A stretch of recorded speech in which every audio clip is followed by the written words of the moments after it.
You have now arrived at Stadium and Gale. The snap, the kick, it's been blocked again! Oh my! It's been blocked again! He's going to heave one deep down the field. It's going to be to the goal line. It's going to be gone! It's a touchdown! And the Gators have won the game! Tyreek Cleveland! Oh my! I can't believe what I just saw! Dropping back to throw, pops and fires the ball over the middle. It's Curry! It's Curry! Got a touchdown! Curry's got a touchdown! Oh my! Curry's got a touchdown! Hands it off to Harvin. He comes back. Say goodbye. Ahmad Black, in his final game as a Gator, takes it all the way home and sends Urban out a winner. You have now arrived at Stadium and Gale.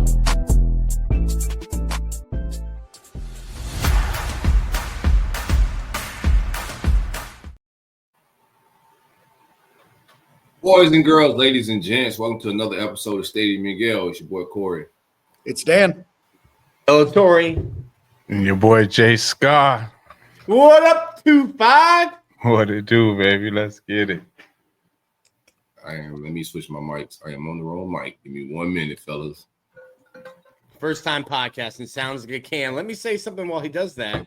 Loving the new visuals. It's more of Almost the as app, much- bro.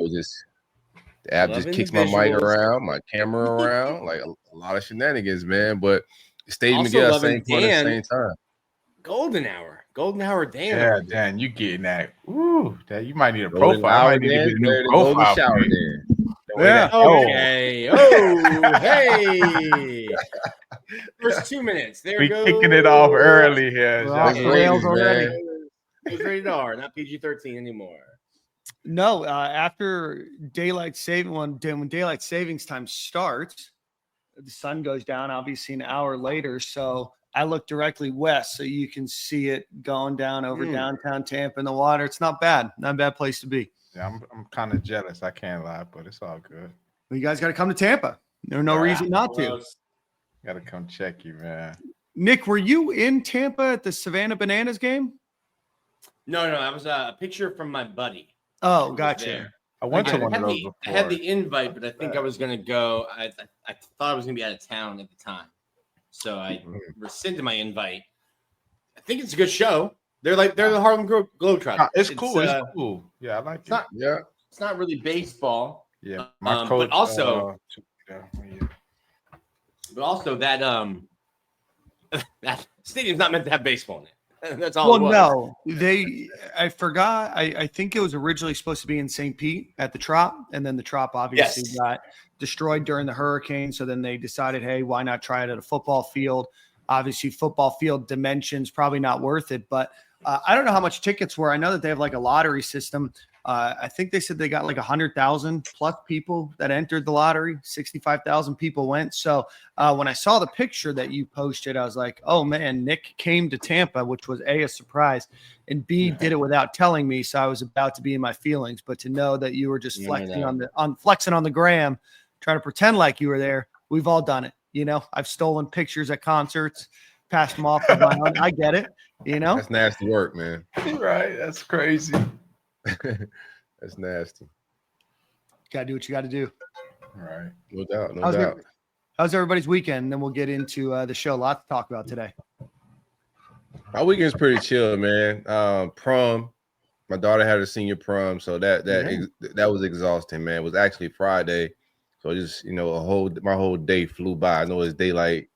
The time has changed, but my days are flying by even faster, man. I don't know what it is, but woke up, errands from hair to nails to dress to everything. Rental cars. Like it was just a full day of shenanigans, man. Then played that weekend. I'm still recovering, my brother, like mentally. I already know it. But I had the chaperone all night. That was it was good. It was fun, man. My daughter's growing up, bro. She's a big girl, bro. This is her send-off wave right now, man. Right. So that was a nice. It was sad. I saw it. It was cute. I'm like, oh, look at him. I said, damn, I don't even want to look at my daughter. That's gonna make me start thinking. Yeah. You like that suit? I ain't ready. Fly by, brother. She's 18 now. She's a woman. Your baby girl. She's 17. She turned 18 17? June. Yeah. Woo. Couple more months, man. 17. Holding on to the baby girl still. Yeah, she's baby girl forever, bro. Yeah, forever. That ain't going nowhere. You know? Sure, for sure. Hopefully she stays close to college and I can still, be cool helicopter dad. I'm a helicopter dad, but I'm a cool. You feel me? Every helicopter dad probably thinks they're a cool helicopter. And the children might have their own thoughts about how cool of a helicopter you're riding in. Right. Had a pretty chill weekend though, man. Hit the beach a little bit with the fam just to get the kids out the house, burn some energy out. That was a good idea. So which one you hit around here? Out of me. I go to the one right at the Singer Island. Okay. Yeah. So slid up there, had a little good time, ate some food. Kids got to play in the sand. They scared of the water still, so it was just out there burning up. We had a little umbrella and stuff. We weren't burning up too much, but it was a good time overall, man. Just got to chill. Obviously, we watched some Gator basketball over the weekend where I was once I got back home. But other than that, it was a pretty chill weekend for me. I love that, man. I love that. Well, happy St. Patrick's Day to those that are celebrating, whether you're actually celebrating or not. Yeah. I didn't wear green today. So no green. Wow. We went out for a bit on Saturday, but today, obviously, the pod and drinking on Monday nights is a tough look for me. Getting older. Can't do. Well, last Monday Monday I had a couple drinks. Yeah. Well, let's talk about that before we do Dan that. was wrecking the bar. Hey, Dan had let's be. We had 3 drinks. My pop said every interview Dan had a new drink, and he wasn't even sticking to one. Oh well, I mean, yeah. Well, kind of. There was a couple old fashions. Yeah, a couple old fashions and a glass of wine. Yeah, you cooled it down with the wine at the end. Yeah. I mean, okay. More old fashions would have had you on demon time. No. Dan has been. I had something pop up from like 8 years ago. Dan used to always tweet out the old lady, grandpa, grandma emojis when he would have an old fashioned. It was a picture of an old fashioned, the old people emojis. Oh, that's nice. I had steal that one off you. This one was from another night. We were out the night before an event, and I had a picture of Dan, big smile on his face, holding an old fashioned and I put the old people emojis on it. Man, I wonder what that would have been 8 years ago. That was your Bender days for sure. Oh, I know what it was. Yeah. Yeah. So, well, good stuff. Well, let's get into the Brunt Insurance ad read, and then we'll get on with the program. Oh, that's on me. My bad. Yeah, that's on you. Hey, I thought y'all had to go to me or something. I'm like, hold on. No, I was listening, but not listening. I was reading one of the comments from the Kane fans in the comments, man. Shout out to Canes for life, man. I appreciate you for pulling up. Stadium Miguel is brought to you by the great folks at Brunt Insurance and Financial Services. Anything you need insured from the Panhandle to the Keys, my man Greg can take care of you. Auto insurance, life insurance, home insurance. If you got a motorcycle, I'm pretty sure he can save you some money. You can visit bruntinsurance.com or you can give him a call at 954-589-2204. Shout out to Greg, man. He held us down for the Lagway event. Just super love. Greg's been covering my home for feel like 5-6 years now, man. Solid guy. So y'all tap in with him to save some money. Don't cost nothing to save money. Right? Greg, what it do, baby?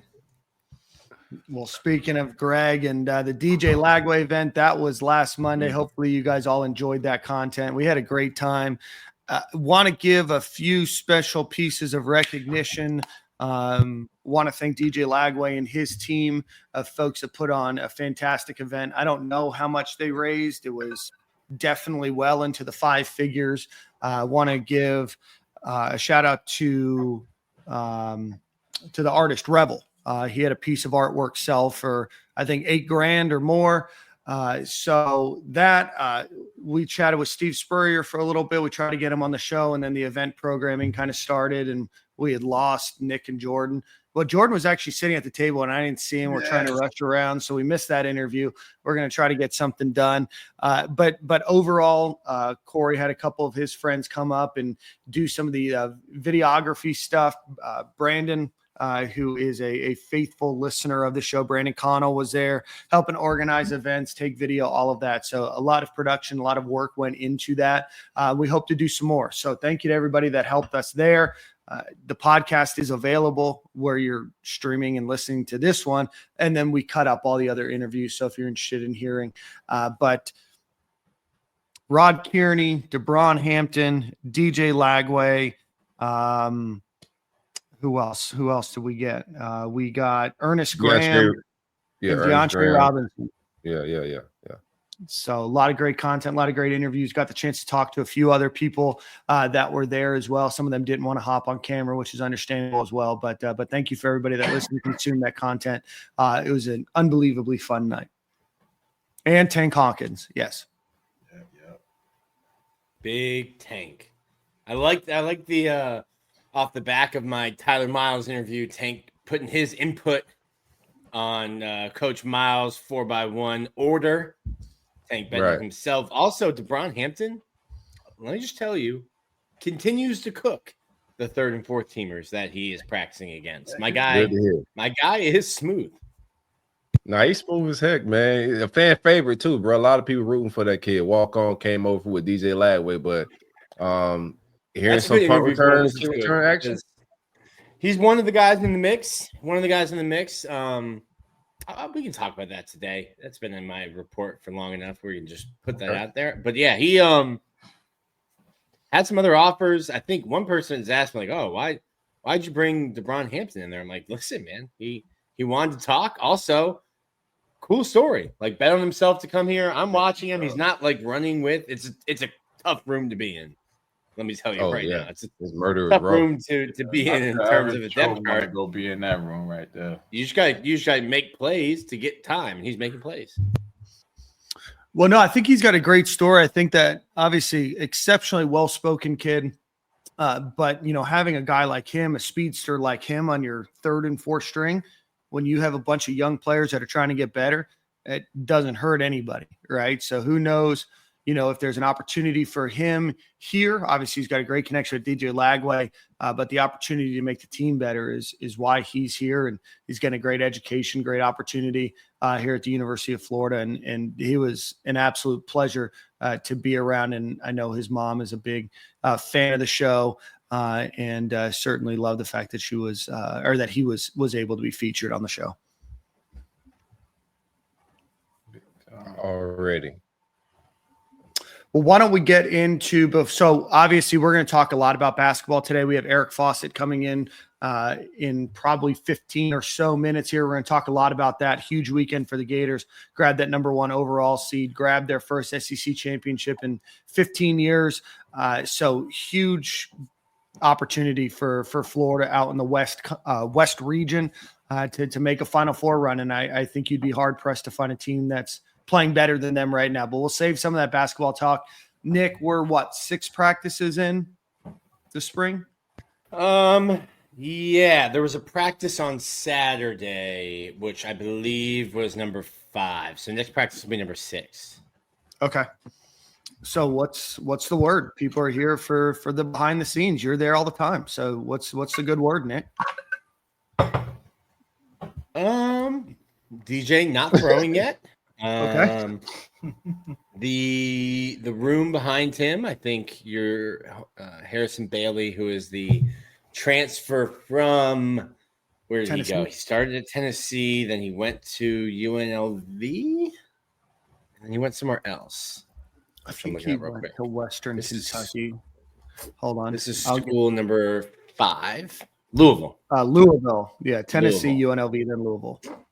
It's Harrison Bailey and then Aiden Warner. I put a clip of the young man spinning it propaganda on the timeline. A beautiful back shoulder throw, and then as soon as Corey retweets it, it's just a bunch of Miami trolls, and I'm just like, I just need Corey not to bring this attitude into my timeline, because instead of a beautiful back shoulder throw. It's Miami fans clowning Cormani, who continues to run with the first team and have a very good spring. The clip I showed is just a throw that really not many cornerbacks, if any, You can't do nothing about that. Yeah, There's nothing you to can't do about that. Yeah, Tip your hat, there's you a line such back thing up, as and you take the next rep. there's such thing as a great defense and a better throw. Like you could be in great position, he throw that back shoulder. There ain't nothing Cormani could do there. When you're playing yourself in spring, bro, it don't matter what clip you put up. A rival can spin it either way. Like if your offense going crazy, your defense is food. If your defense is going crazy, your offense stinks. So, bro, it's spring. Somebody's gonna get beat, and one of those guys is gonna be a Gator, bro. But good throw by Aiden Warner. I just know it was a PR stunt by you, bro. No. There's been plenty of them. I'm just not sure what. It's the first time I'm getting to be out there. First time in 13 years, I'm getting to be out there for everything. So I'm like, can I tweet videos of this? So I'm like testing the waters of what I can put out. That was not a period. My God. You do need to tell your intern, Nick. Next time Hayden Hanson's doing that drill, we got to get the side angle. Looks a little PG-13. Yeah, AB got 1.4 million views on that video. Got to talk to Isaac about his angles. That particular blocking drill with the tight ends, maybe not a right on shot. Got to give it a little context. Yeah, it's like y'all check his resume. Did he work for Pornhub? No, he might have, but certainly the ad revenue dollars are now gone after your two outbursts within the first 16 minutes of the show. We're safe, man. So it's been interesting. There's the quarterback play. There's a drop off from DJ. Yeah. We're talking about a kid who I think has a chance to get a statue, be the fourth statue in front of in front of the stadium to the rest of the guys. So it'll be interesting to see what the depth is as they build it, as they go through, and quarterback's just okay. Running back room is another one I'm really excited about. Jaden Ball, as Trey Webb still comes back, it's been Jaden Ball, Jacoby Jackson. That's a 1-2 punch. J-Jack has some of the most personality. I think I've seen the towel spanking a football again. I know that clip went viral when he was spanking the helmet with the towel after they beat Ole Miss. I think he's found a trademark. Might have to put that on his shirt. I'm wearing the basketball shirt that we put out. Woo! But spring football has been good. I like the running back room, the receiver room. Haven't watched the tight ends a ton. Not going to see much, The offensive line. What's up with is Amir Jackson injured? Like, what's the status with him? Because I've been on tight end watch, and I know he's been out a few days. Yeah, but I would say he's in a black jersey. Okay. I just know he's not coming up in reports, and I got people here on DM saying, asking the status of him. So that's good to know. Who's the walk-on quarterback? It's like 20-something. I don't know. Here's the way that I'll say it. There's two fields. Once they go to 11 on 11, once they're doing team run, there's two fields. And there's the field that has the first, second team, all the freshman receivers that they're on, and then there's another field. And he's on the other field. So like you're seeing clips of him throwing on air. It's 11 on 11. He's on the other field. So I'm not really paying attention to the other field. Jordan knows what I'm talking about. I'm not really paying attention. Yeah. You're really only looking at one field for real. Yeah. But my question is, how is team run looking? Is the defense killing the O-line? Is my running backs finding some gaps? I know that's what I'm saying. I really want to know how it's looking like, because we could go to team run and defense can be lights out. That's what I really want to hear, because I know we're going to be able to run the ball all year. But yeah, there's a couple there. So the defensive line, I think the tackles specifically have had some tough days, and I think that's George Gums, Cam. Well, there's also an element too. Like I watched a linebacker jump a route, and D. Will, the new the new cornerbacks coach, was shouting at him like, "You knew the call, like you heard their call." Yeah, like, that's you what I'm about to wouldn't say. It's understandable. He's like, They go against them yeah. every day. They know our calls. They know Yeah. the plays. They're obviously gonna make plays. So Yeah, so I'm I've almost seen mad some of if that, our offense Jordan. is killing them in practice, and I know that they actually The offense is not killing them. Right, I'm about to say, if the offense is killing y'all in practice, that means the defense really sucks because the defensive coach knows the plays. He has the script. And if he can't call up something and y'all can actually stop it when he knows the play, y'all probably ain't going to be stopping nobody all year long. So, yeah. I think it's pretty – I think for the most part, it's been pretty even. If I gave an edge, I would say the defensive line has had the more – better moments that I've seen than the offensive line has. Right. I really think Fletcher Westphal is kind of coming into his own. He's been Jake. He's been Austin Barber's backup at left tackle. I think Bryce Lovett is doing well at right tackle. But I think the defensive line might just be really good. Who's two behind Lovett? Caden Jones has worked over there a little bit. But like someone was asking about Marcus Mascall. He's been on the other field. Now I am looking forward, Jordan, to like when somebody gets the call up from AAA. I want to see like what the reaction's like when they're like, "Yo, 2-5, get over here," and you're like, "Me? I'm on my way, coach." I'll be there in a jiffy. For real though. I'm waiting for the call up from the backfield to the big stage. I haven't seen one of those yet, but. It's coming. Bryce Lovett's getting some run there. Cam Waits is kind of gone back and forth. I don't know where Cam Waits will play. He has not been running with the ones. Damian George has looked good. Rod Kearney's had good moments, but I think Damian George is still holding him off for that first right guard spot. There's just a lot of guys banged up and a lot of guys that like a lot of black jerseys out there.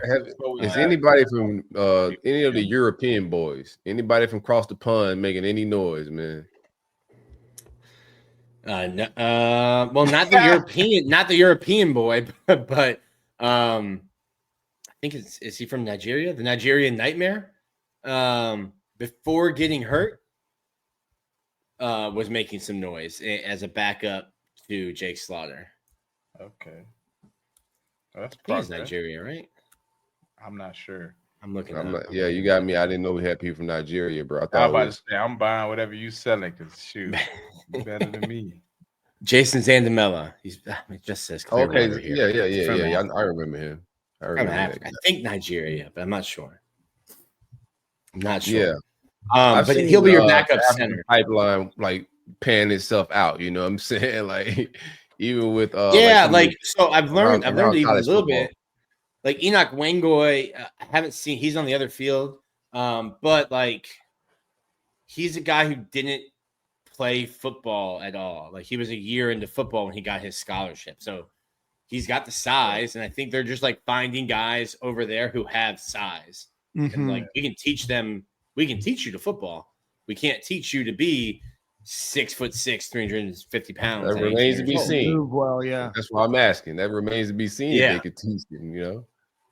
So I think, but when you're talking about a kid who's played 1 year of football before he got here, you're probably looking 3 years of development before you're running. Gonna hit you with so many moves. You're gonna be like, Coach, I ain't never see that before. Yeah. We got the smallest gonna break out all type of moves on you. You got a South Florida kid you facing in the trenches that been playing football since he was 4. Come on, it don't matter how big you is. He just hit you with something you ain't never thought was possible. Nick, there was an ask about Devin Manuel. Is he doing much? He's out there. Backup left tackle. He looks great. Looks like he's lost weight. Okay. Looks like he lost a ton of weight. And like putting it back on. He's a tackle. Yeah, he's a tackle. So he sure is. How late do you stay after practice? You see anybody getting a little extra work? What's the word on that? The entire receiver room. So there was one day in particular that I thought that the offensive tackles did not have a good day. I was kind of standing behind the whole group. They break after practice. Every position group breaks off to go to their position coach. And they, after Billy talks to the whole team, they get the position group debrief. And listening to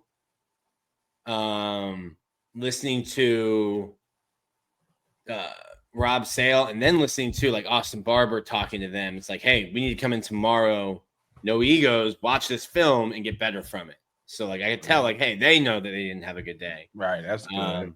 There was too many parties at the quarterback. Looks like the quarterback was with Dan on a boys' trip out at a bender. There was just a bunch of defensive linemen in the club partying at the quarterback. And like those offensive linemen stayed and they were working drills after. The receivers, they've credited Ricky Pearsall. I talked with a couple of the coaches about it, and they're like, no, we just asked the guys to catch 100 balls a day off the jugs every single day, whether it's, hey, I got to the facility before class and I did 50 before class, I'm gonna do 50 after, or if it's like, hey, I'm gonna catch 100 after practice.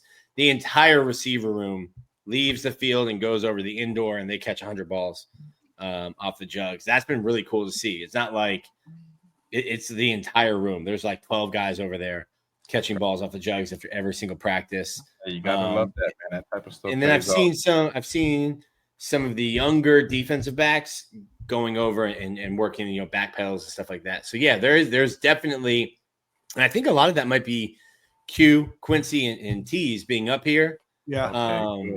I've talked to Tease. Spring is the time, man. I'm saying spring is the time where you can kind of, obviously you're not looking forward to playing a whole season right now. Like obviously, yes, in the fall we're going to play a whole season, but spring is a time where you can get those extra reps in after practice and kind of push your body through all the pain right now. So it's already on you once you get to training camp and once you get to the season. Like, because you can work out now and work out for the next 2 weeks, but you won't see the results until next month. So if they putting in the work now, it's going to pay off when training camp come and you competing for your spot. It's going to pay off when the first game of the season come and a lot of people rusty if you've been working on your craft from now. So like spring is the time where you kind of really want to dig deep and take them extra long days on putting in that extra work at the practice, even though you've seen the stress load on spring practice. You getting after it, drill after drill, moving constantly, period after period. It's still the same intensity as regular practice, but I just like to hear that those boys are kind of getting that extra work in and taking that extra step.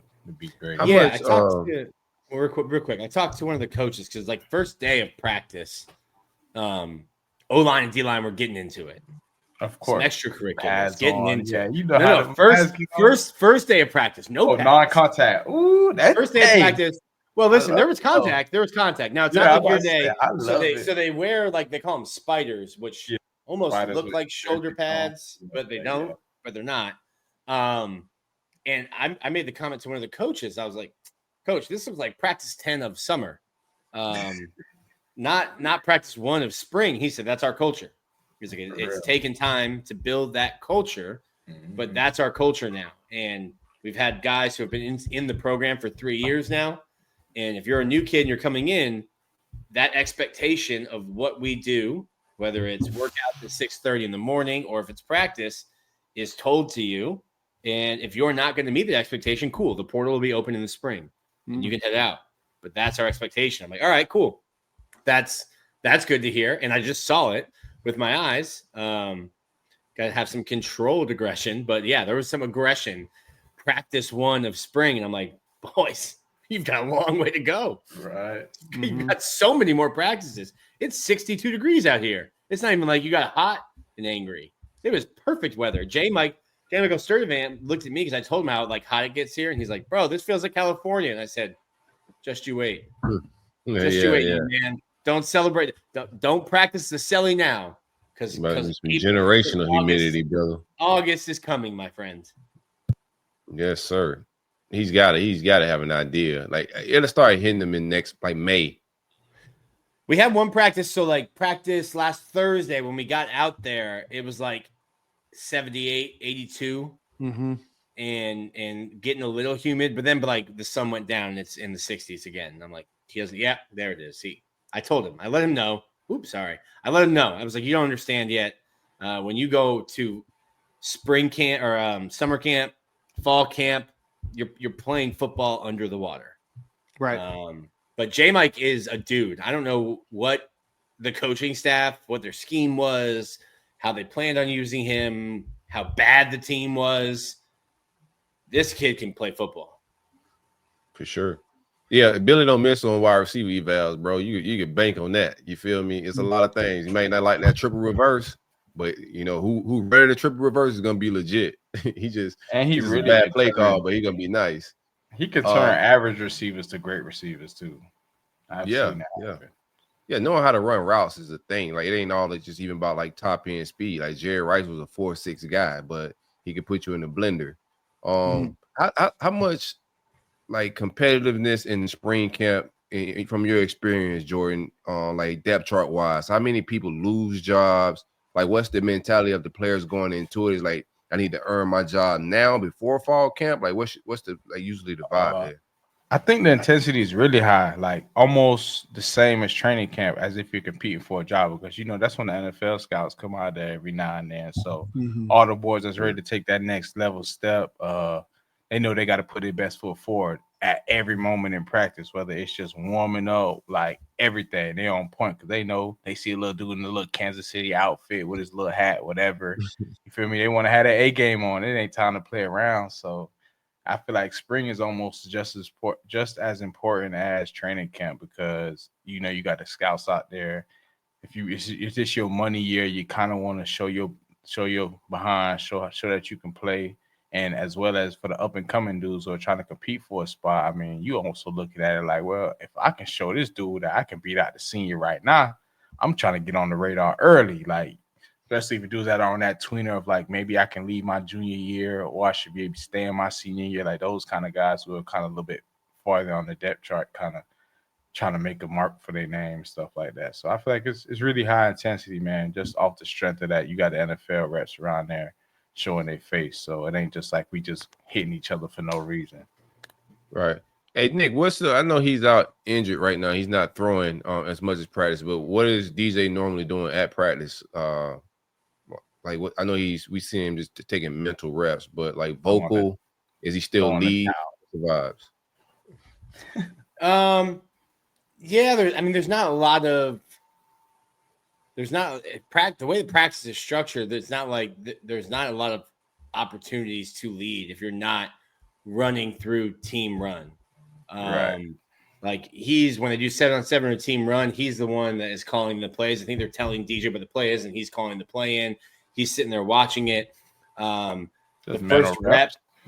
first rep of a lot of the drills, even if it's a throwing drill, he will get the rep and kind of go through it and go through the progressions. And when it comes time, everything looks full speed until it comes time to throw, and he's not throwing. Mm-hmm. It has been good to see him do that stuff. Like, obviously, you'd rather he be 100% and be playing. But it's not something I don't think we're worried about long term. You're just being precautious because it's spring football. It's March. Yeah, you got a long time till August. I think it does take a little bit of the excitement out of like the spring game, stuff like that. But in terms of being there, he's there. He has to go over and do some like running stuff. My goodness, some of the stuff that him and the other guys are just like running during stuff where like individual stuff where he's not throwing, just going and getting conditioning in. But yeah, that's not a lot to do if you're not throwing the football. Yeah. Well, let's pause football there as we welcome Eric Fawcett from Florida Basketball Hour. Before we do that, let's give a shout out to our friends over at Home Field Apparel. Go visit homefieldapparel.com. Use promo code Stadium and Gale at checkout. You'll get 15% off of your order. They have the new baseball pullovers. They have the jackets. They have some basketball stuff that they just released. So go check them out. Homefieldapparel.com. Stadium and Gale at checkout will get you 15% off of your order. With that, we welcome maybe our most recurring guest of all time, Eric Fawcett from the Great White North. to talk about the Gators being a number 1 seed in basketball. We've gone through a lot on this podcast where the Gators were not even close to being a number 1 seed. And we had Eric on before the season started, said that we had the makings of a good team here, and we'll see what they become. And certainly, in my opinion, one of the best resumes in the country, if not the best, especially considering the end of the year. So, Eric, it's a pleasure to have you back, brother. Yeah, it's good to be on. I mean, I really did pad those numbers of appearances, I think, earlier in the podcast life, but it's good to be back on because, I mean, man, for all the times that I've been on the show, we have not had a team like this to talk about. That is for sure. Like, I'm going to be honest, like I used to be able to see it in Silk's face when he was trying to muster up any kind of enthusiasm for an 8 or 9 or 10 seed team. You were doing your best, but now there's a legit. Corey was here like on camera being like, all right, Eric, tell me about this. I got 3 Bronco jokes. SEC basketball team. It was rough, man, but good times ahead, man. We're in a good position right now. So, Eric, the Gators run through the SEC championship, beating each of their opponents by double digits. And really at no point, there were certainly some runs along the way that some of their opponents had, but really at no point did you ever think that the Gators were in doubt of losing that game. It seemed like the media kept moving the needle on if Florida would be a 1 seed. Would they be a 1 seed already? And then it was, they've got to beat they've got to win at least 1 game. They'll be a 1 seed. And then they got to win the semifinal game. Then they'll be a 1 seed. And then it was like, well, whoever wins between Florida and Tennessee, they'll be a 1 seed. Florida put all of that to bed by winning. But Eric, I mean, just looking at, I want to talk about where Florida's seated, right? So they're the 4th number 1 seed.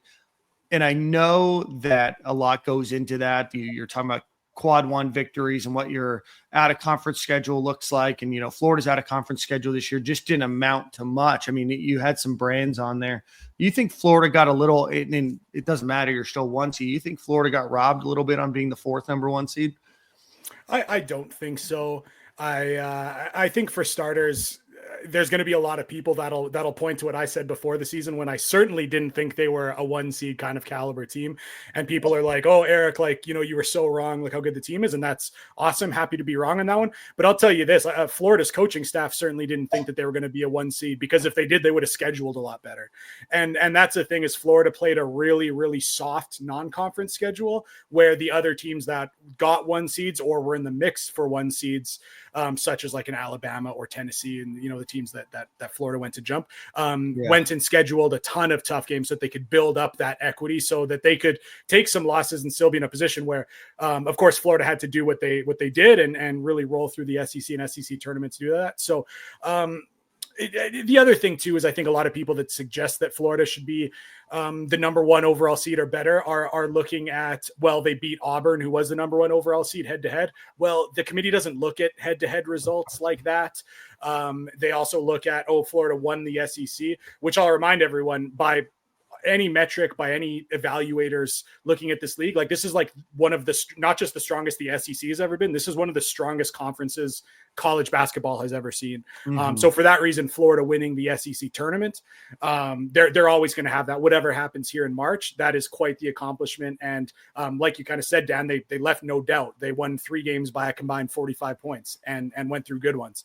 But I do think that Florida was placed appropriately. I know a lot of people disagree, but I do think it's very important to separate how good a team is from what their resume is. You can absolutely argue that Florida is the best team in the country, and you can absolutely, there's a whole bunch of ammunition for that. And you can use the head-to-head win over Auburn to suggest why you think Florida is the best team in the country, but who is best is different from your body of work. And Florida deciding to schedule a bunch of ACC teams that weren't very good and then turn out to be worse than Florida could have even imagined, just left it that there wasn't a lot of meat on the bone, and Florida's resume was large in the SEC, where other teams such as an Auburn had a great resume for what they did in the ACC or SEC, and then also had a bunch of marquee non-conference wins. So again, this will be interesting to see what Florida does this next season, presuming they're feeling pretty confident, because I'm going to bet that they schedule a lot more aggressively and make it so they don't need to run through the SEC and win the SEC tournament just to secure their spot as a 1 seed. Yeah. It's interesting. There's a lot of, I mean, when you look at it, the run they had against Alabama, Auburn, also away from home or on neutral sites, is impressive. But it's really the whole body of work that you're saying that the committee looks into. What could Florida have done, if anything? Like, hey, don't lose to Missouri at home, maybe. But like, what could they have done to change?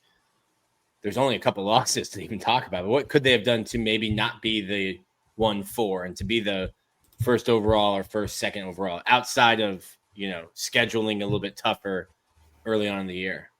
It does come down to scheduling, because in terms of the predictive metrics that come from blowing out really good teams and like Florida did in the SEC, that was all great. And none of those losses, like I saw you searching for a second because you were like, one of those losses, they didn't have bad losses. All of the losses were even the one to Mike White in Georgia that a lot of people didn't like. I mean, that was still a road game in a quad one scenario, like a high value game. So honestly, it wasn't any of the losses that dinged Florida. It was just the fact they didn't have as much on the top end as a Duke, as a Houston, as an Auburn, really even as an Alabama lost a little bit more, which ultimately made the difference there. But that's really the only thing. And again, that's when you're seeding 64 teams and there's a number of great teams vying for the top. I mean, we're kind of, it's small margins here.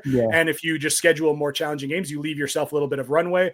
Florida didn't leave themselves much room, because I don't believe they thought that they were going to be a 1 seed caliber team, or they would have scheduled harder. And they just left themselves in a position where they did have to go through pretty much unscathed. And that's just exactly what they did. They went through unscathed. They blew a ton of really good teams out, and still ultimately got a 1 seed. And and I think that when you're a 1 seed, you start to get those favorable matchups in the bracket, to the point where you can certainly look at Florida going on a run.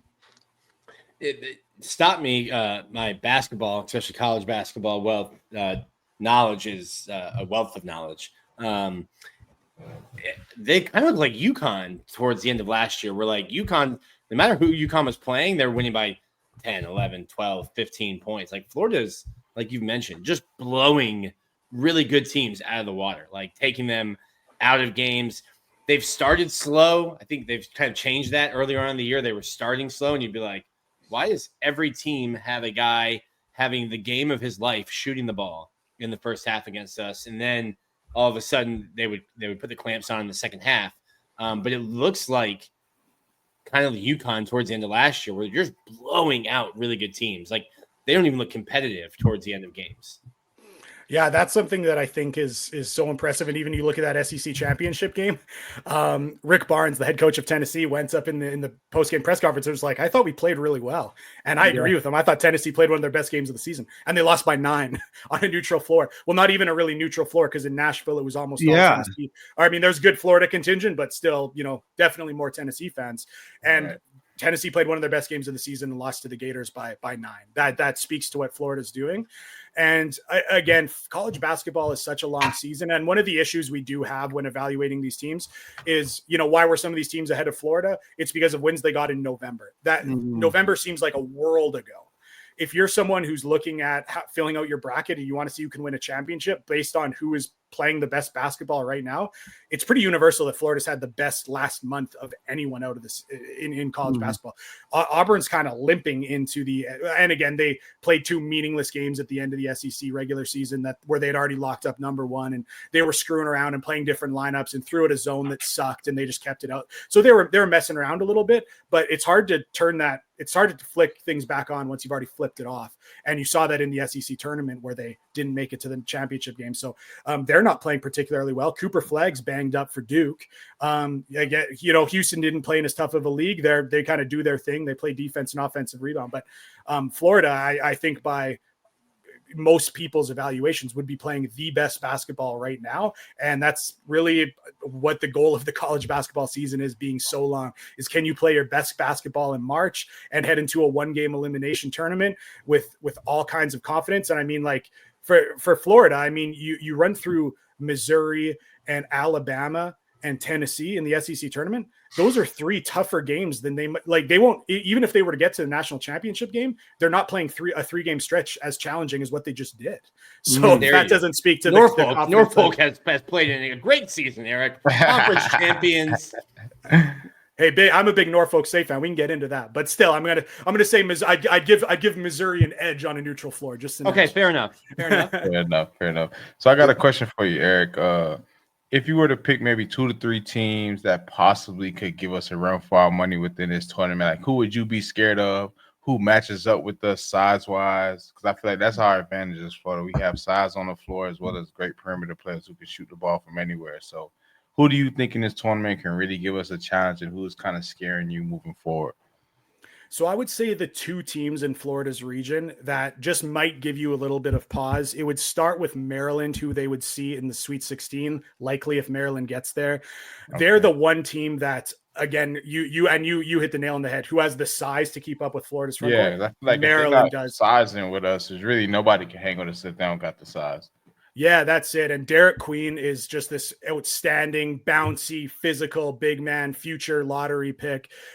He is someone who could give the Gator, again, a little bit more just like bulk and physicality than Florida's dealing with, and also still has a lot of skill, can face up. He's a huge challenge. And then Julian Reese, who's the brother of Angel Reese, who a lot of people will be familiar with. Wow. Okay. So again, he's like 6'9", 250 starting at power. So it's one of the reasons that they were able to roll through their league was they were playing this really dynamic front court that is, dare I say, Florida-esque.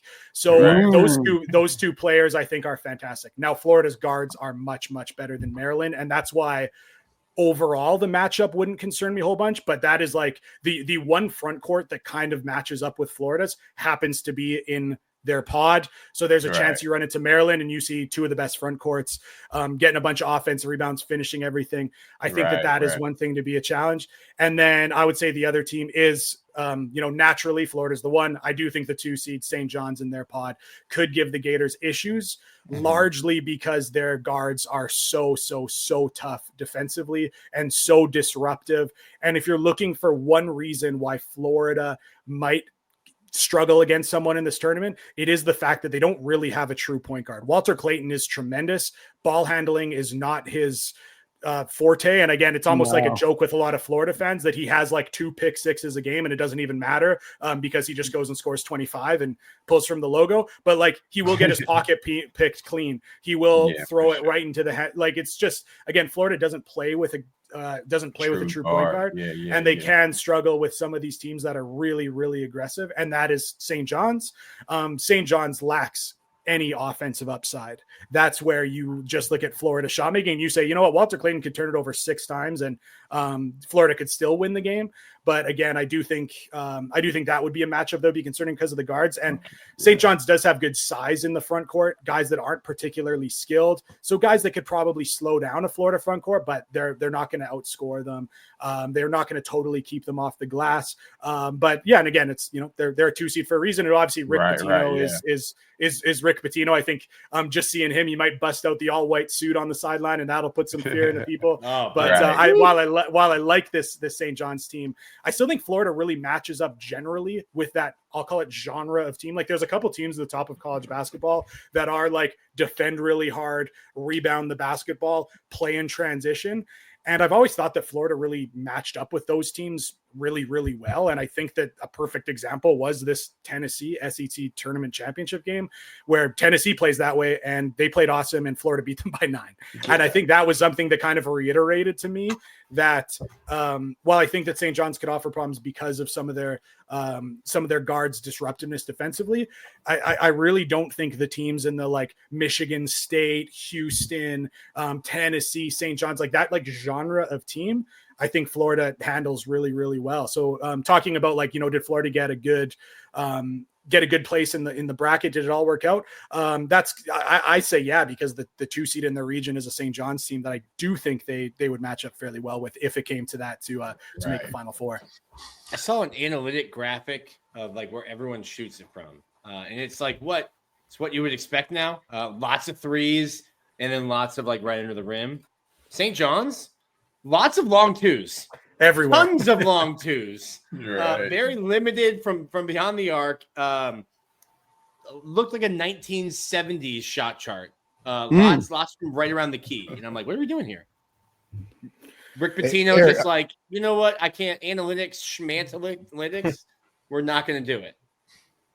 Eric, I think the team is like built like some of the SEC we're going to play. Like they're really good, that we play like throughout the year. And it seems like we was having like struggles in the first half, but more so as the season went on, to me, it was like, yeah, they may start good, but we played such good defense. How long? Like, because the pressure, there's no drop off when we go to the bench.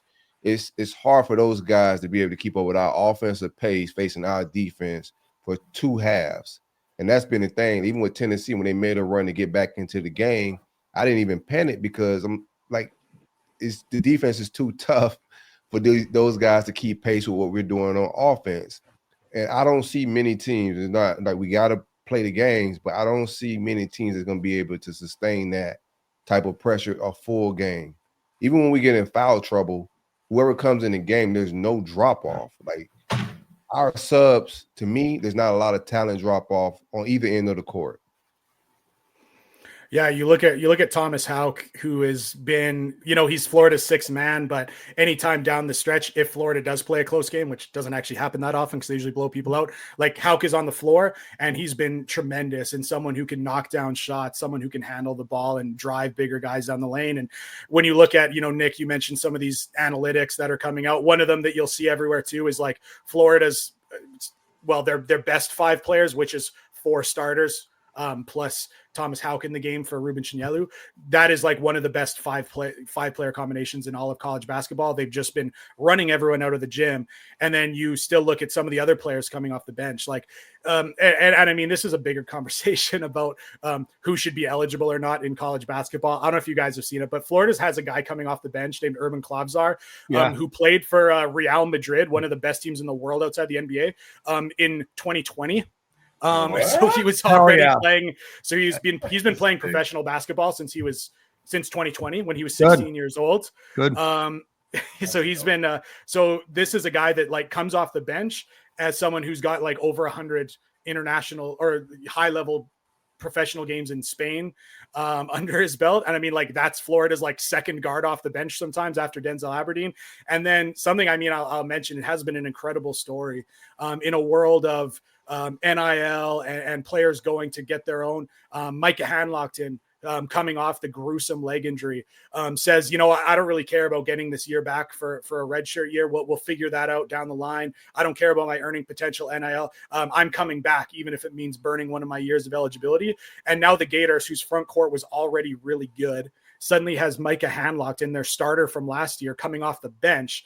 And I've said it a number of times in my writing and podcast, but like Micah Hanlockton is playing significantly better this year than he did last year, which is just unthinkable. Incredible. If you unfortunately saw the injury that he sustained, and even taking it away, he couldn't play for 10 months. And he came back and was already better than the player he was last year, and infinitely more intelligent on the offensive end, and so much more of a weapon there, and physically bigger and stronger and more about. So like, it's just one of those things, like talking about Florida's bench, the way that they have one of the best six men in Thomas Houck.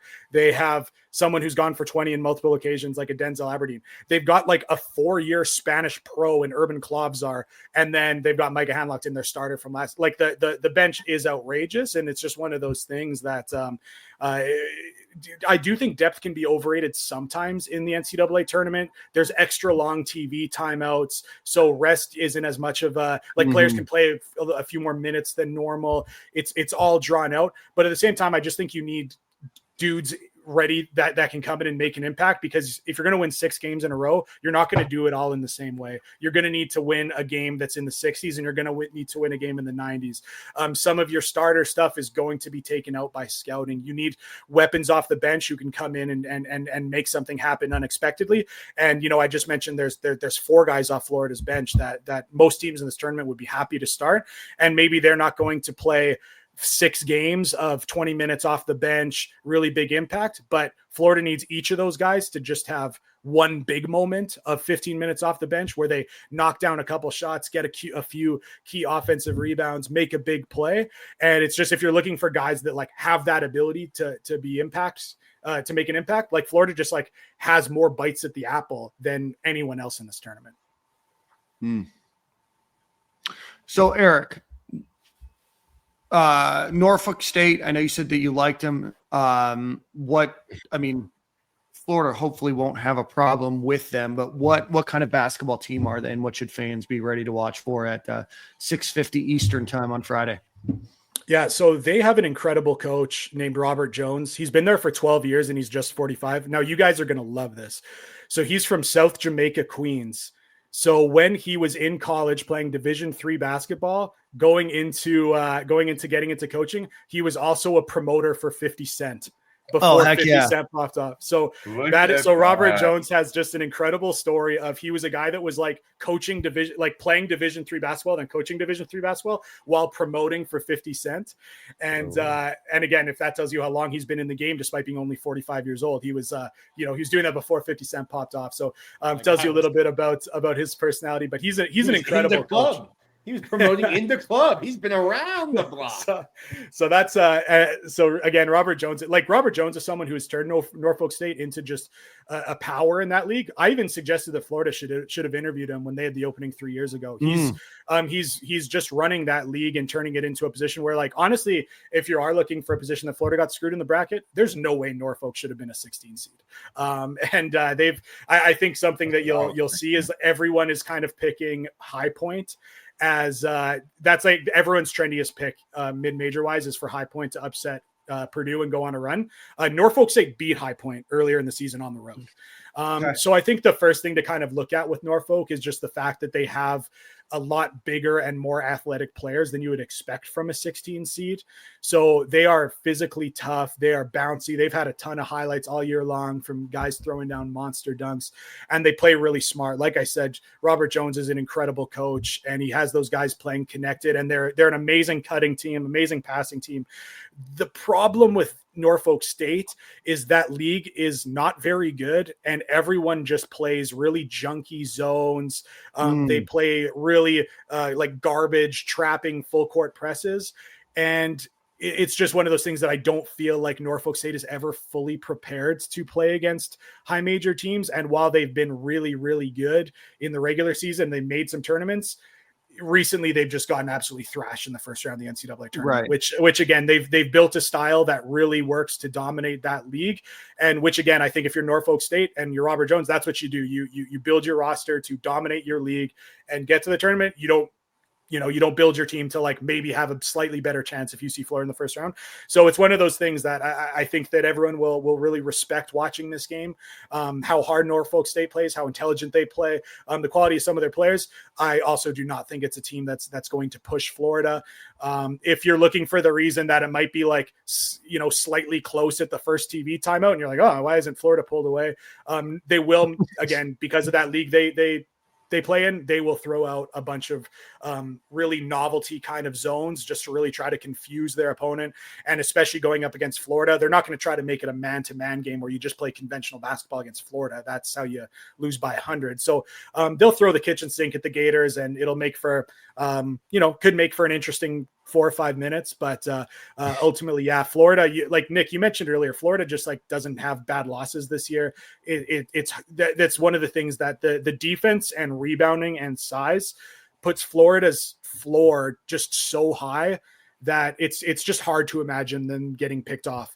And so again, really glad everyone is that we're spending 5 minutes time on Norfolk State. Glad people are going to learn about a great team and a great coach, but I don't think you'll be hearing too much about them after their first round game with the Gators. Well, so then after that is either Oklahoma or UConn. Florida beat Oklahoma by 22, 85-63 back in the middle of February. Obviously didn't play UConn this year. Not the same, probably UConn team that's won back-to-back national championships.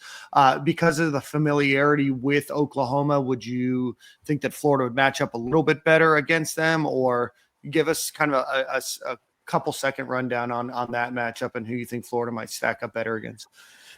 Yeah, Oklahoma's really weird. They have a guy named Jeremiah Fierce who's outstanding. They have Jalen Moore, a forward who's outstanding. And then I think that everyone else on their team is just not high major level players. And you just saw that kind of what Silk was saying, like they kind of hung with the Gators for 10 minutes because their two guys are really good. And then when it came to guys 3 to 9, Florida just completely overwhelmed them.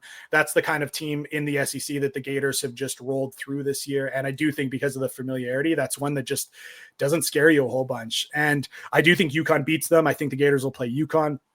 But I do think it's very important to just, I'll remind you now, this is not the UConn that was winning back-to-back championships. They have one starter back from last year's team. Other than that, it's all their bench players that have had to take huge steps up, and they did not do very well in the transfer portal. They took a big man from Michigan, who Michigan was pretty much like, please, we'll help you pack on the way out. And then kind of the second or third best player, whatever, from St. Mary's, who was a really good mid-major team on the West Coast, but he was not the engine that made that thing work. And they took him. So that's not going well. So it really is a team in UConn that you just look at their roster and it's just not very talented. And you can obviously look at the head coach, who's done a lot of good things the last 2 years, and have some fear. But I know that there's going to be people that say, like, "Are you kidding me? Florida has to play the 2-time national champions." This is there's a little PTSD. There's a little PTSD for some older Gators having to see Shabazz. So for the young people in the chat who might have been in diapers when that happened, which makes me feel even grayer than I am. UConn does seem historically a little bit of a boogeyman. Might not be the same 5 or the same 12. I will never forget Shabazz Napier, not only because of that game, but because LeBron James politicked for the Miami Heat to draft him, and they did, and then he left right after, and then we were stuck with maybe the worst version of Shabazz Napier in his basketball career. So it's go Gators, obviously, always, but especially that one. I forgot about that. Yeah, and that's the thing that I think you look at UConn and they're an 8 seed for a reason. You know what I mean? Yeah. This is that just talent-wise, they're about an 8 seed. They again have great coaching, but again, whether it be the fact that they've won the last 2 national championships or the PTSD that you mentioned, Nick, I don't think that people should be awfully concerned about this UConn team. And I think it'll take 90 seconds from the opening tip for a lot of people to be like, "Wow, Florida is just a lot more talented." Well, Eric, maybe we can bring you on next week and kind of do a recurring thing. We don't certainly have to go for, 32 minutes again for we need a full Florida basketball hour here. Get Eric and Neil. Yeah. See if they can play enough zone. Fans love it. See if we can get enough zone. If they can play enough zone to field our bad basketball questions. If they can swat them away and make us, along with everyone watching us, more knowledgeable. Oh, Wolf Gator is just having a ball in the comments, man. Who? Malik Wolf Gator. It's Eric's biggest fan, man. Eric's biggest fan. All right, on Wolf Gator. Shout out to the old University of Florida Seal as your profile picture too. Well, Eric, man, we appreciate you as always. Florida Basketball Hour is by far one of the best podcasts that you can listen to just about sports in general, and definitely revolve around the Florida Gators and certainly Florida Gators basketball. So Eric, let everybody know where they can find you on Twitter. Mind you, if you follow Eric on X or Twitter, whatever we're calling it these days, it's going to be highly analytical. You're going to learn some things and you're going to feel stupid at times because Eric will be like, here's this play that is incredible to watch and be like, man, that just looks like a basketball play to me. But Eric knows how to break it down. So Eric, some of the names too are wild. Yeah, the Twitter account has gone quite corporate, I suppose, with the coaching I do outside of covering the Gators. So maybe not the best place to follow me, but if you're a real sicko, Eric Fawcett _ is a place for you. But definitely GatorCountry.com. You can see my writing, and Florida Basketball Hour, the podcast. We also have a Patreon where again we do mostly, well, at least I do mostly film stuff. So if you want to, we talked about Norfolk State. If you're someone who wants to see 20 minutes of Norfolk State film breakdown, we do that there. But anyways, yeah, it's been, I mean, I joked about it, but I'm 100% serious. I know you guys had to struggle with some pretty boring segments from 2018 to 2021 or whenever you used to have me on a ton. Yeah. And it's certainly a lot more exciting now. So I hope you guys and everyone that's listening or watching that maybe hasn't been the biggest basketball fan over the last since Billy Donovan. I hope you enjoy getting an opportunity to get back into it. Well, Eric, can we get to a point where y'all leave my guy Mike White alone? I just saw never. Somebody else. Big tournament berth for Georgia this year. So he took them to the promised land. That's crazy. That's crazy. I've spent They're many perfect days match for watching each other. an NIT team here at Florida. I'm sure that will get you an extension in Georgia, though. The first pick I made was Gonzaga over Georgia. I didn't think twice. I didn't look at the analytics. I didn't look at the spread. There's just something about Mike White showing up in whatever city they're going to be with an unprepared basketball team with a 9-minute stretch where they'll have 7 points all by free throws, you know? By the way, Eric, that's an historic run. 7 points in a 9-minute stretch. We've got to do something, you and I, not really me, you, about fixing SEC officiating. Absolutely egregious. Some things are getting called, some games, some things aren't getting called. Other games, there was a point in time where there was, I think, 7 or 8 minutes left. There was 46 fouls. I don't even know what they ended up with. The game against Alabama that they won, the last minute and 38 seconds took 19 total, like real life minutes to get through. We've got to do something about basketball, man. Is Pat Adams on your Christmas card list?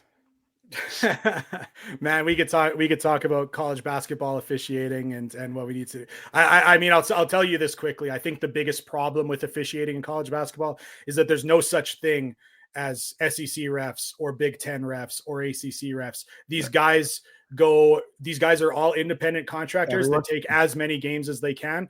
So if I were to just pull it up right now, which I could, so like Doug Shows is a name that all the basketball fans listening will not like. So if I pull it up right now, he officiated 84 basketball games this year. 84 basketball games. So usually 6 or 7 a week. That's a guy hungry. So this is a guy that did Middle Tennessee versus Louisiana Tech in the Conference USA tournament at 3:49 p.m. in Nashville, and then was in Huntsville, Alabama, and he was in Nashville the next day at 7 p.m. for Alabama, Kentucky. And before that, he was in New Orleans. The day before, he was in New Orleans. Those Nobody knows one. So I could go on, but if I had to really boil down a lot of the officiating is the fact that the SEC doesn't have SEC officials. They subcontract out to these guys that are doing 80 games a year that are just looking towards their next flight to get which you wouldn't know by how long they really drag out the end of these games with reviews. But these guys are just overworked. Can you imagine going from a Conference USA first round game to an SEC semifinal game? The difference in athletes you're officiating suddenly and having to try to show some level of consistency. It's a major problem. I could go on about this for a long time, but like you said, we're well into longer than you expected to have me on. We certainly don't need to be talking about Conference USA officiating. I know you would. Like Eric said earlier, if you want to nerd out, you can follow. As if there's any doubt. You can follow him on X. Twitter. Final question, Eric. Final question. What's the weather in are you still in Edmonton? Still in Edmonton. Man, it was 37 or 38 today and sunny. It's still cold, man. It's still cold. Is that There's still snow on the 38 Fahrenheit? Yeah. Yeah. Oh, yeah. Celsius, Nick. I did it for you. Yeah, it would be a much tougher situation. We'd have a much different global warming discussion if it was 37 or 38 degrees Celsius. All right, Eric. Well, we appreciate you coming onto the show again at Eric Fawcett _ on X, and we'll talk to you next week. All right. Take care, guys. Cool. Looking forward, brother. Appreciate you. All right.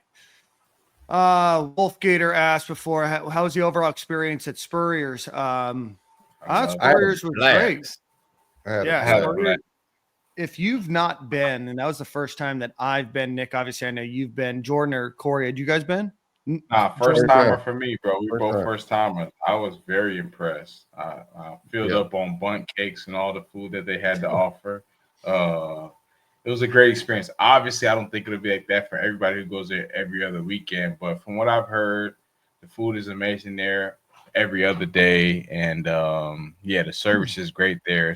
It's a real beautiful place when you walk in. The memorabilia from upstairs to downstairs, if you can make it upstairs if you're cool enough. But it's enough memorabilia downstairs to actually have you amazed. So overall, I was impressed, man. Upstairs is open, I think, weekends only. Visors. Okay. I didn't know. I thought that was some exclusive VIP stuff to get up there. But overall, man, I'm impressed. When I was going to school at UF, that whole Celebration Point side was so. It was only a Nike outlet over there and a movie theater. Yep. Nothing else. Like, so to go over there and see that it's building up and it's nice and they got a lot of restaurants. Like, Yeah. I'm happy for the community, man. All the Gainesville peeps out there living it out there. And yeah, go check out Spurs if you haven't checked it out yet. I was very impressed. I will definitely be back next time I'm in I had the Gainesville. hummus. Ain't a lot for me to eat on that menu, but the hummus was fire. Okay, yeah. I forgot you ain't eating all that stuff that was in there. I'm eating everything. Me and Dan tearing up everything. You forgot that Silk's real job is yoga instructor. Like, man, hey, respect my name, man. Also, keep some game. If you are in town, if you can find parking over there, there is a shuttle that will run you from Celebration to the stadium and back after the game. Wow. Oh, that's nice. Oh, that's cool. Yeah, no, that whole area is really cool. I mean, Jordan talked about their Nike outlet being there. I think when I was there was just a wooded area. Obviously you had Butler Plaza. Now you have the kind of the connection point, beyond that over to Celebration Point. That whole area is beautiful, but no, definitely check it out. It's a big restaurant. And then Visors upstairs was kind of the staging area. And there's some interviews that happened up there. Beautiful spot. Thank you to Spurriers. Thank you to the DJ Lagway Foundation for putting it on there. Really glad that I got to go, because every time I go, I'm like, man, I want to go check this place out, but it never usually fits in the schedule. So and the bartenders were great. There was and that shuttle. Shout out to the bartenders, man. Yeah, so it was on a liquid diet. Yeah, it was.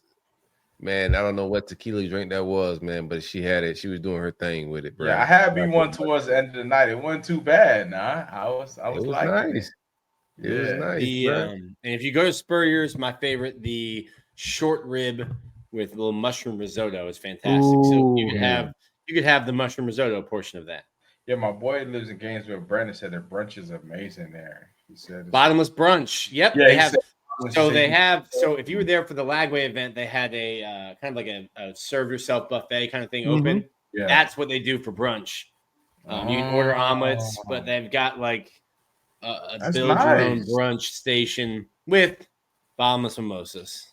Yeah, you can't beat that. Got to. That's the only way to brunch, baby. Right. What's a brunch without bottomless? That's just lunch. It's just lunch.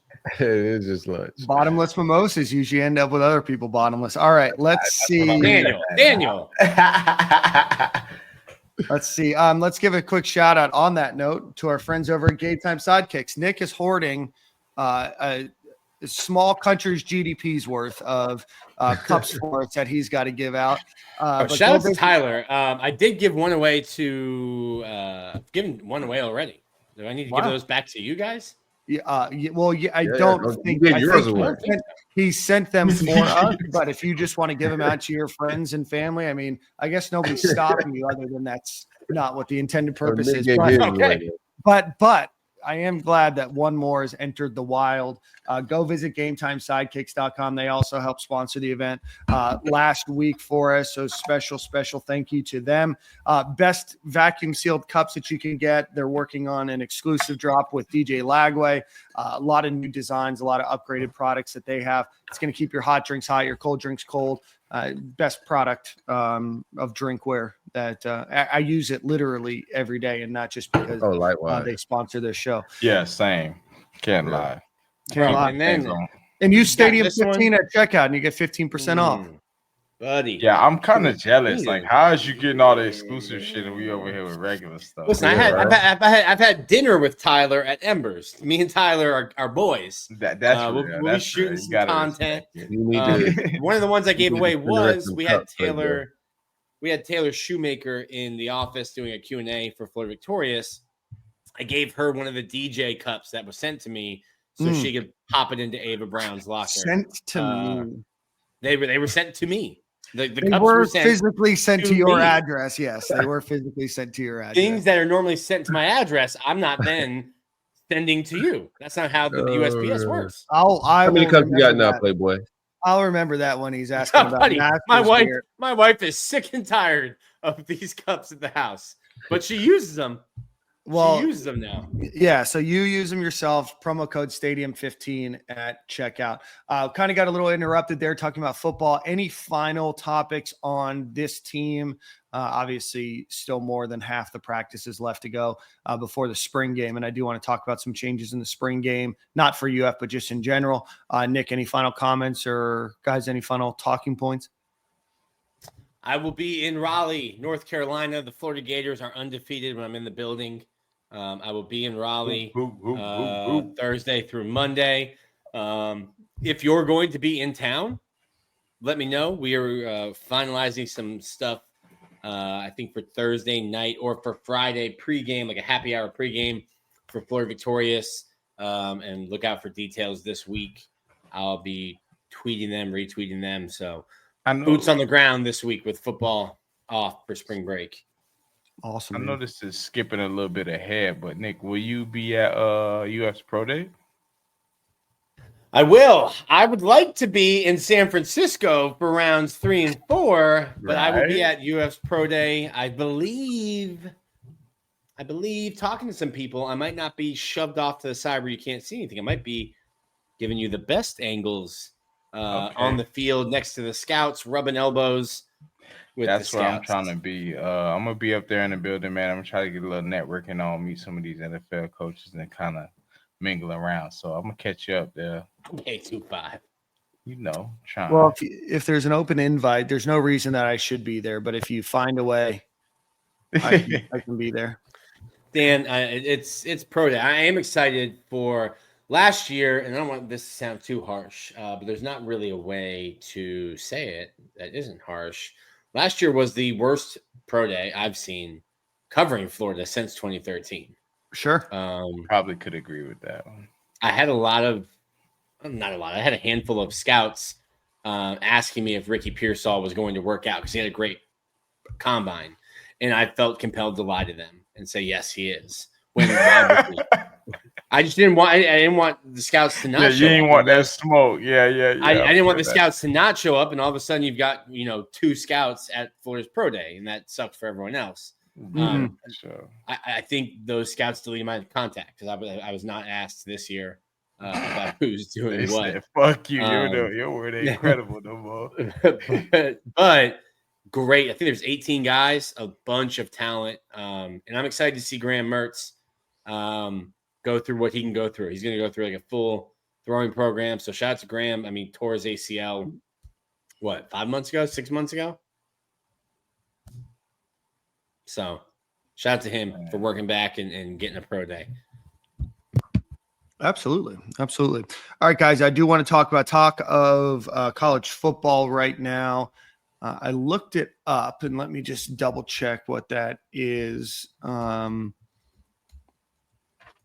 About spring practice, our spring, the spring football game. So I think there's 19 different schools that have dropped the spring game this year. Ohio State, Texas, Nebraska. They were kind of the first ones. USC, FSU, Oklahoma, West Virginia. Certainly 19 Power 4 programs have canceled their spring game. On the opposite side of that, Deion Sanders has said, hey, we should be playing other schools. And I know he's going up to Syracuse, I guess, for a couple days to be around Fran Brown over there. But what are your guys' takes on the spring game? How would you like to see them change or matter more, or do you not have a strong opinion one way or another? Obviously, Jordan, you played in 3 of them, so yeah. I think it's interesting with Deion. Go ahead, Jordan. What you think? What's your thoughts? Honestly, I was about to say, ideally that the coaches have their real scrimmage before the spring game. Sure. Which kind of gives everybody kind of an idea of where everybody's at depth chart wise and stuff like that. I feel like the spring game is definitely more for the fans. I am kind of sad that they were trying to strip these from the fans, like gives people the opportunity. Well, all the other schools is not participating, but like y'all stripping the fans of a good time, man, having people come out and kind of cheer on their team and have a good time. So I'm not team no spring game. I think that we should have a spring game, even as far as with Deion, that we should play another team. Why not just get a chance? We've been beating up on each other for how many weeks? I want to go beat on somebody else. I'm not trying to beat up on my brothers. for the spring game and get some clout off of that. That's no fun. So that's just my take on the entire thing. Yeah, I think it should be like flexible because like if you would ask me this year for this Florida team, no, I wouldn't want to go play anybody else right now because we're so banged up, right? Like with injury and like health is a big thing for us right now. If we're healthy, then yeah, I wouldn't mind, having some practices with another team and being able to get a different look. Because like you were saying earlier, you just know each other plays and calls after like playing each other so long in camp. So it'd be good to get some fresh looks from a team with a different color jersey on. But it would just be like if I was a coach, like a flexible thing where I'm not set into a traditional spring game format. Like I don't know what the rules are at the NCAA. I'm pretty sure there's some rules around it right now, which I don't know if Deion can go do these practices with other teams and programs. Is that a thing that they can actually do? But if so, I think it just be a flexible thing if I was a coach, man. It depends on how healthy we are, where we at as a program. If I'm Florida State, like Florida State shut down theirs. If I'm Florida State, I got a whole new roster. Like I just replaced pretty much my offensive and defensive starters. I don't know why it's like screaming. I just keep losing my camera.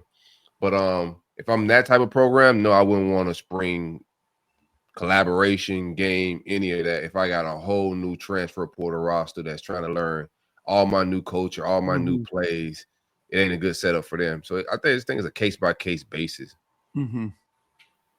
Yeah. No, well, I think spring is open, it's free, right, Dan? The spring game you can go for free. Yeah. What if coaches don't want to do this, for a number of reasons. They're canceling spring games because they don't want other schools to get tape of their third and fourth team, and then all of a sudden your third and fourth team is now playing for somebody else in the conference or out of the conference. Well, there goes Deion's playing because Texas is canceling. I get Texas. Stark was like, listen, dog, we played 14 games last year. We played 16 games last year, 14 the year before. Like, we don't need to play another game. We're good. I get that. Yeah. Also getting to boast about how successful your team has been the last 2 years. What if like Florida canceled the FAMU game? What if you had, hey, we're going to do a couple practices against FAMU. You're going down a level. But it gets you a chance to line up against somebody else. Yeah, I think especially because there's money involved now, I think the injury situation is probably a lot harder to deal with, especially when you consider a program like a Florida A&M, right? I don't know. I feel for the fans, right? Because the spring game is free.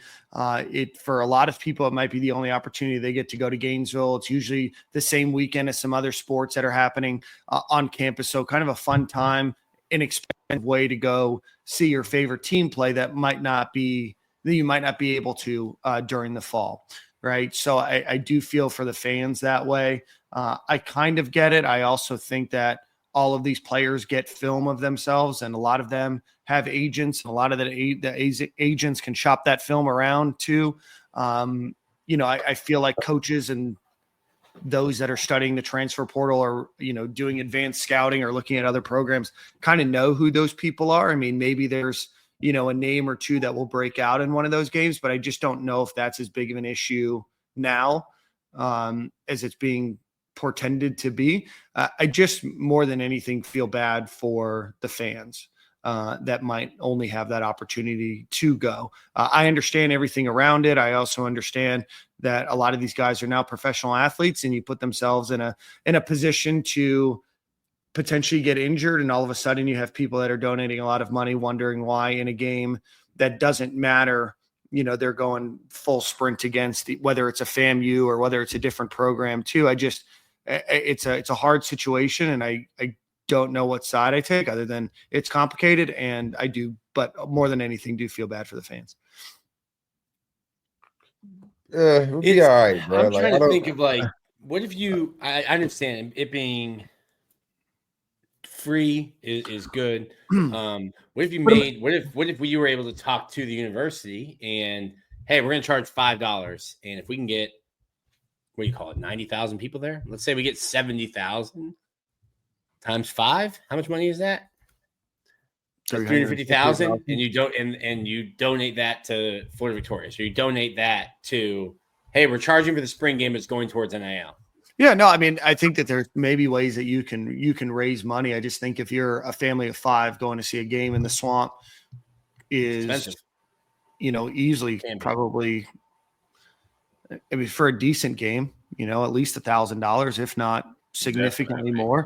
Yeah. Right. So that's, I mean, it is what it is, right? But those are the people that maybe it just seems like some of the pageantry in college football is going to change, and it's changed a lot. And, a lot of this stuff is going away or is going to change as society and as time changes too. But that's just one of the things that, it's kind of sad to see the end of. And I wouldn't even be opposed to doing like, let's just say you scared of your starters getting banged up or hurt. You let the starters do like a first drive or a first quarter, something similar to like an NFL preseason. And you kind of let your younger guys get most of the reps for the rest of the game. Like, has a time to kind of let your younger guys get some reps in, get some game reps in, some experience in, and both teams can do the same thing. You can just play your backups and it'll be like a backup type of game. But you obviously let the starters start out, do first drive, or like, let's just say first quarter, ones will be in, whatever, get the guys out, and then just cheer on the younger guys. Like, I wouldn't be opposed to something like that either. Yeah. I tell you, they just keep adding games, right? I mean, I'm just a player first dude, right? So they keep adding games, like how many playoff games they even talking about extending that, and you just keep adding games. It slowly turned into like an NFL type schedule. Sure. Eventually somebody's gonna have to speak on the players have, and a lot of just like wear and tear on their body, adding more spring wear and tear. Like, I get Texas, like if we got this thing kind of humming over here a little bit, like I got Arch Manning, who's been in the system, for a while now. He understands everything. Like, what do we need another game for? Like, this just, we work on our X's and O's, clean up some of the play, executing, and get to the fall healthy. You feel me? That's why I'm not terribly down with DJ being out. While we do need the reps, but more importantly, we got to get healthy. We're a banged up team right now. And I wonder how, like, that's going to continue. Like, if you could keep up the spring game, like some of these teams just finished. You feel me? And then they're right back at it. Like, most of these kids going to need some type of care after the season. Like, they're like, and it's just a quick turnaround. Like, we're right back in March and they're right back at it.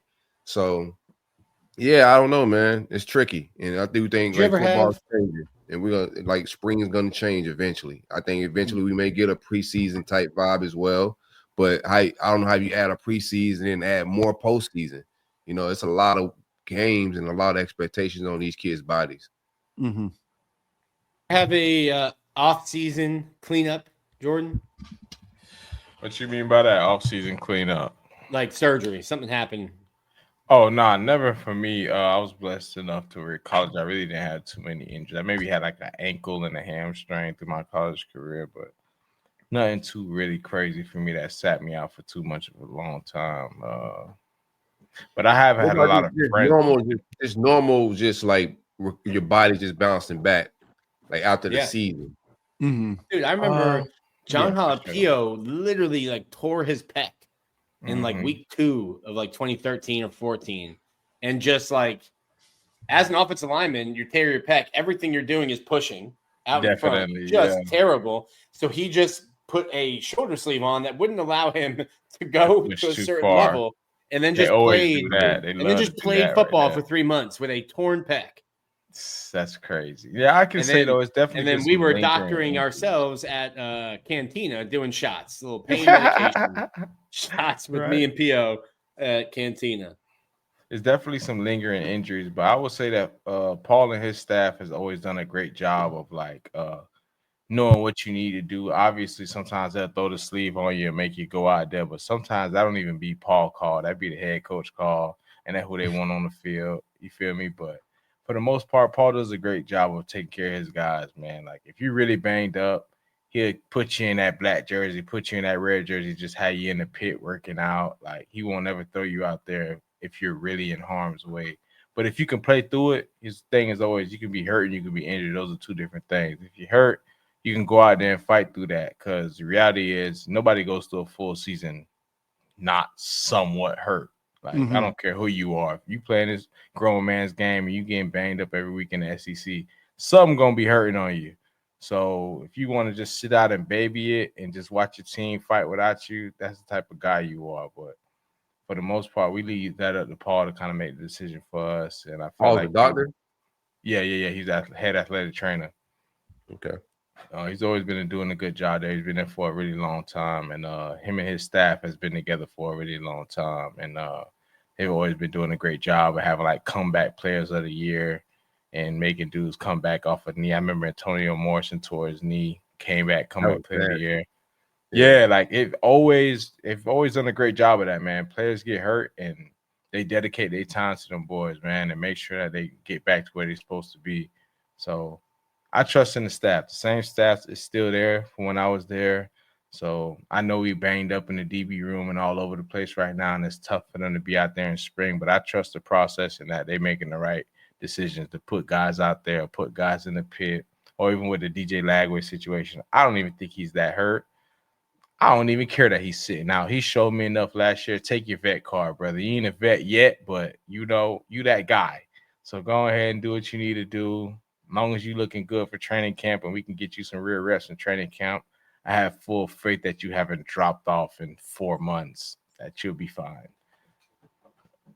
Yeah, and he got the gap from post spring up into fall camp. They still working. They'll still get out there and work out on their own. He's doing nothing. Yeah, he's doing his thing. Like, even if they get a little off-season time, he's about to go back to his gym and go train with his little quarterback coach or go train at his little gym, whatever he do in Texas. I don't know, but I'm sure he's not just going to be sitting on the couch kicking the feet up. So I ain't too worried.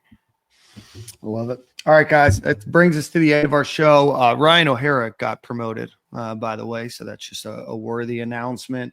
In one of these weeks, we'll give you guys kind of an update on recruiting. We'll run through that.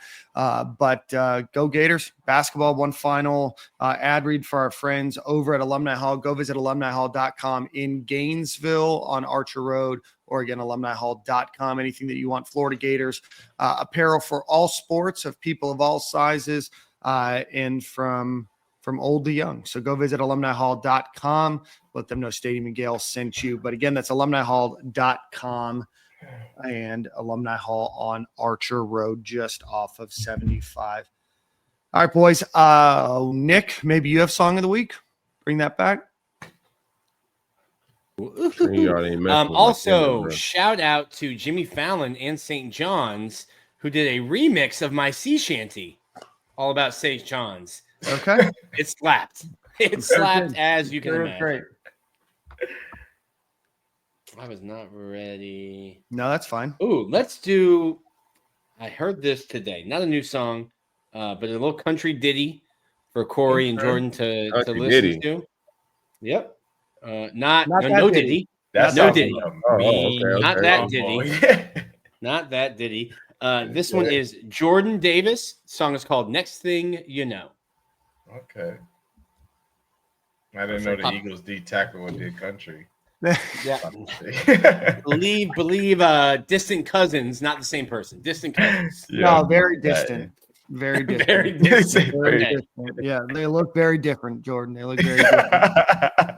I can only imagine. Yeah. Also, I would like to point out that prior to Tipsy went big, I did put Shabuzi as my song of the week. It was for a different song. Told Corey, hey man, I got a black man with wicks singing country. Need you to check this guy out. Next thing you know, my guy's winning Grammys.